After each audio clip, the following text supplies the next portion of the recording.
नमस्कार, मैं कमलेश कबीर आपका एक बार फिर स्वागत करता हूं इस नए एपिसोड में। आज के इस एपिसोड में हम बात करेंगे पश्चिमी बंगाल की। आपने कहावत तो सुनी होगी कि राजनेता दिन भर जो है वो एक दूसरे की बुराई करते हैं, एक दूसरे के ऊपर आरोप प्रत्यारोप लगाते हैं और शाम को डिनर के समय गुपचुप तरीके से एक साथ बैठकर हंसी ठिठोली मजाक करते हैं। लेकिन उसका असर देखने को मिलता है चाय की रेडी पे, रेस्टोरेंट पर बैठने वाले लोग जो अपनी अपनी पार्टियों के फेवर में जिस विचारधारा से वो जो है वो ताल्लुक रखते हैं, एक दूसरे का सिर भी फोड़ लेते हैं। और ये क्यों? ये इसलिए क्योंकि अभी पश्चिमी बंगाल में जिस तरीके से एसआईआर की प्रक्रिया शुरू हुई, तो उसका मुखर विरोधी के रूप में अगर कोई राजनेता निकल कर आए तो वो थी पश्चिमी बंगाल की मुख्यमंत्री ममता बनर्जी। कांग्रेस पार्टी से भी 2 कदम आगे, और यहां तक कि टीएमसी के मंत्री और मुख्यमंत्री ये तक कहते हुए नजर आते हैं सार्वजनिक तौर पर कि जो भी बीएलओ आपके घर आए उसका आप विरोध करें।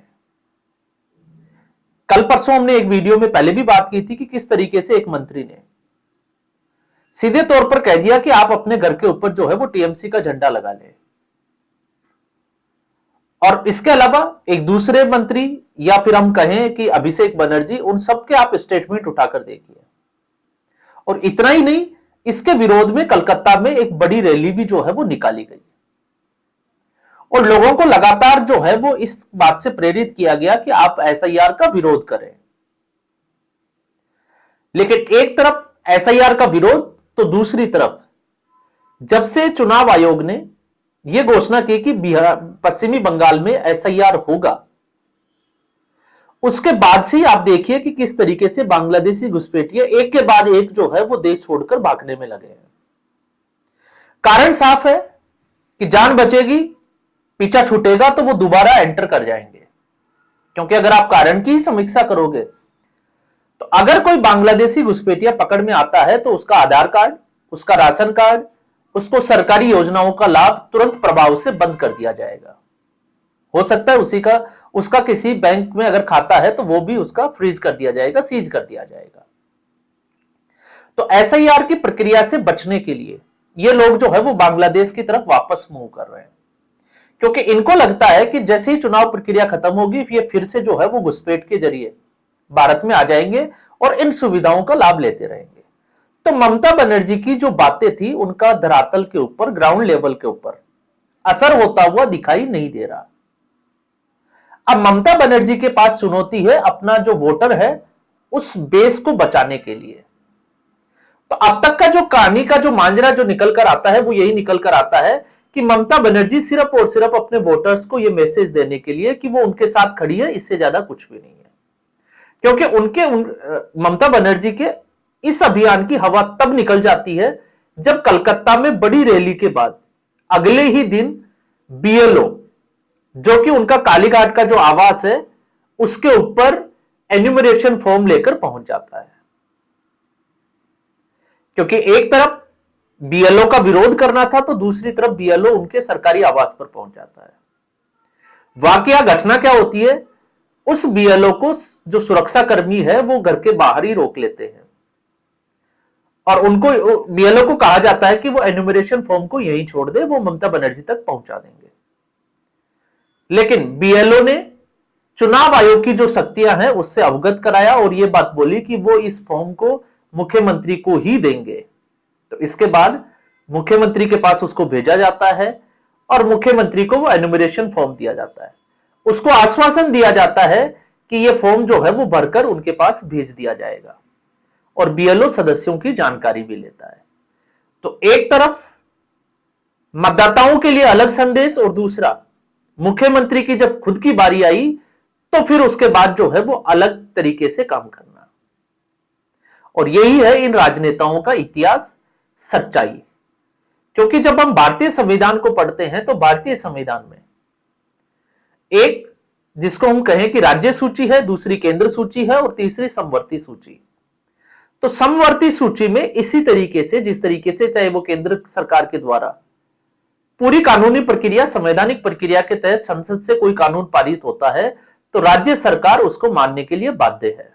तो यहां तो जो है वो चुनाव आयोग, तो चुनाव आयोग क्यों इंपॉर्टेंट हो जाता है? क्योंकि इससे पहले जुलाई 2024 की आप वाकया याद करिए, जब आरजेडी जो है वो एसआईआर के खिलाफ सुप्रीम कोर्ट में गई थी चुनाव आयोग को चुनौती देने। तो सुप्रीम कोर्ट ने उस याचिका को यह कहकर खारिज कर दिया था कि यह चुनाव आयोग के अधीन है और चुनाव आयोग एक स्वतंत्र एजेंसी है, उसको एसआईआर करने का पूरा अधिकार है क्योंकि संविधान उसको यह पावर देता है। और फिर उसके बाद में जब आप देखोगे तो एसआईआर की प्रक्रिया के दौरान फिर से जो है वो विपक्षी दलों के साथ, चाहे वो कांग्रेस पार्टी हो या फिर आरजेडी, जब यह मामला सुप्रीम कोर्ट में गया तो सुप्रीम कोर्ट ने यह भी कहा था कि एसआईआर की प्रक्रिया के दौरान कोई एक भी गड़बड़ी पाई जाती है तो वो उसको लेकर आए, पूरी एसआईआर की प्रक्रिया को निरस्त कर दिया जाएगा। तो बीते 2.5 महीनों में चाहे कांग्रेस पार्टी की 16 दिन की जो है वो वोटर अधिकार यात्रा हो या इसके अलावा राहुल गांधी की एक के बाद एक प्रेस कॉन्फ्रेंस हो, नतीजा यह निकलता है कि कोई भी विपक्षी दल एक भी त्रुटि और गलती लेकर चुनाव आयोग के पास नहीं पहुंचा या सुप्रीम कोर्ट के पास नहीं पहुंचा। तो इससे आपको समझ जाना चाहिए कि सिर्फ और सिर्फ ये जो है वो एक, जिसको हम कहें कि अपना वोटर जो बेस है, मुस्लिम वोटर्स को अपनी तरीके से अपने साथ करने का एक तरीका है। क्योंकि पश्चिमी बंगाल में मालदा जैसे, मुर्शिदाबाद जैसे ऐसे कुछ जिले हैं जिनकी आबादी लगभग 45 से 50% तक मुस्लिम बाहुल्य आबादी है। और हम पहले ही बात कर चुके हैं कि 60 से 70 सीटें पश्चिमी बंगाल की विधानसभा की इसके प्रभाव में आती है और यह वोट बैंक तय करता है कि सरकार किसकी बननी है। तो मजबूरी में ही सही, इन सबको खुश करने के लिए एक राजनीतिक स्टंट होता हुआ यह दिखाई देता है और चुनाव आयोग जो है वो इससे रुकने वाला नहीं है, यह भी जो है वो साफ तौर से दिखाई देता है। तो फिर सवाल यह है कि आखिर ऐसा क्यों? जो लगातार जो है वो केंद्र सरकार की हो या फिर इस तरीके की एजेंसियों का विरोध करने वाली, आपको पता ही होगा इन्हीं के एक शारदा घोटाले में पुलिस के बड़े अधिकारी जिसके खिलाफ जो है वो गिरफ्तारी का वारंट निकला, तो ममता बनर्जी सड़कों पर बैठ गई। शेख शाहजहां, आपको पता होगा संदेश खाली का मामला, किस तरीके से ईडी के अधिकारियों को पीटा गया। इसके अलावा चुनाव की प्रक्रिया में किस तरीके से जो है वो लोगों के घर जलाए जाते हैं, कार्यकर्ताओं को मौत के घाट उतार दिया जाता है, वो तमाम तरीके की घटनाएं जो है वो देखी गई है। और इससे टीएमसी के ऊपर भी यह दबाव है कि कहीं केंद्र सरकार जो है वो उसके ऊपर राष्ट्रपति शासन का एक्शन ना ले ले। लेकिन यहां तो मामला आता है संविधान का, संविधान के उल्लंघन का, क्योंकि चुनाव आयोग संविधान के अंतर्गत एक संवैधानिक संस्था है, स्वतंत्र एजेंसी है, जिसके काम में बाधा डालने पे ममता बनर्जी को भी अच्छे से पता है कि चुनावों से पहले कहीं ऐसा ना हो कि चुनाव आयोग जो है वो राष्ट्रपति शासन की सिफारिश कर दे। और अगर ऐसा होता है तो फिर ममता बनर्जी की जो शक्तियां हैं वो ममता बनर्जी के हाथ से निकल जाएगी। एक तरीके से हम कह सकते हैं कि पश्चिमी बंगाल से कंट्रोल जो है वो उनके हाथ से चला जाएगा। यह अनुच्छेद, संविधान के अनुच्छेद 356 में इसका विस्तार से जो है वो वर्णन किया गया है। तो एक कारण ममता बनर्जी का पीछे हटने का यह सबसे बड़ा कारण हो सकता है, क्योंकि उनका अगर आप स्टेटमेंट देखोगे तो उनका यह भी स्टेटमेंट है कि आप जो है वो बीएलओ का नए नाम अगर जोड़ना है तो नए नाम जोड़े, और किसी का अगर गलत तरीके से नाम कट गया तो आपत्ति दर्ज कराए, बीएलओ का सहयोग करे। कल तक जो पार्टी टांगे तोड़ने की बात करती थी, सीधे तौर पर धमकाने वाली बात करती थी, अब वो सीधे तौर पर यह कह रही है कि बीएलओ का सहयोग करे। तो इतना हृदय परिवर्तन कैसे हुआ आप समझ सकते हैं। और फिर उससे भी बड़ी समस्या, क्योंकि अगर आप टीएमसी का मुखपत्र की बात करोगे, और मुखपत्र जो है वो जिस तरीके से शिवसेना का मुखपत्र है सामना, वैसे ही ठीक इसी तर्ज के ऊपर ममता बनर्जी की जो टीएमसी है उसका भी एक मुखपत्र जो है वो जारी होता है जागो बांग्ला के नाम से। और उसमें जो है वो इस पूरी खबर को जो है वो विस्तार से उसमें जो है वो प्रिंट किया गया है, साथ में दूसरे अखबारों को भी। अब ममता बनर्जी की समस्या यहां पे ये भी खड़ी हो जाती है कि जब उनका ही मुखपत्र ये कहता है कि ममता बनर्जी ने एन्यूमरेशन फॉर्म को स्वीकार कर लिया, तो अब जो है ना निगलते बन रहा है ना उगलते बन रहा है। तो ममता बनर्जी इसके लिए जो है वो सफाई पेश कर रही है कि जो भी अखबारों में लिखा गया है वो गलत है। इंक्लूडिंग जागो बांग्ला, क्योंकि उन्होंने कहा कि जब तक एसआईआर की प्रक्रिया में सब लोग अपना नाम दर्ज नहीं करा ले, उससे पहले वो अपना जो है वो बीएलओ को फॉर्म भर के नहीं देंगी। ये इस तरीके का तर्क जो है वो दिया जा रहा है। तो एक आप समझ सकते हैं ममता बनर्जी के इस हृदय परिवर्तन के पीछे राष्ट्रपति शासन का डर, दूसरा सुप्रीम कोर्ट में पश्चिमी बंगाल की इस वक्त छवि, क्योंकि सुप्रीम कोर्ट और हाई कोर्ट कई मौकों पर ममता बनर्जी की सरकार को पहले से ही जो है वो वार्निंग दे चुका है। और तीसरा, अपने वोट बेस को बचाने के लिए इस तरीके की टिप्पणियां करना, इसी के आसपास जो है वो ममता बनर्जी की राजनीति इस वक्त नजर आ रही है।